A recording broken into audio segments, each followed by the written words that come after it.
window screen removal. The tools required for this project include safety glasses and gloves.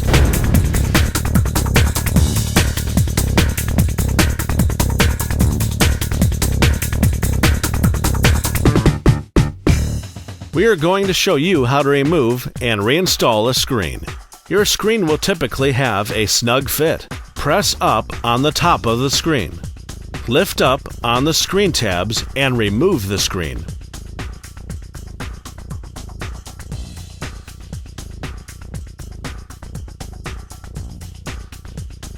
There are 4 components to the screen: compression spring, frame, mesh, and screen tabs. Now we will reinstall the screen. Slide the screen into the groove and lift the screen tabs while pressing the top.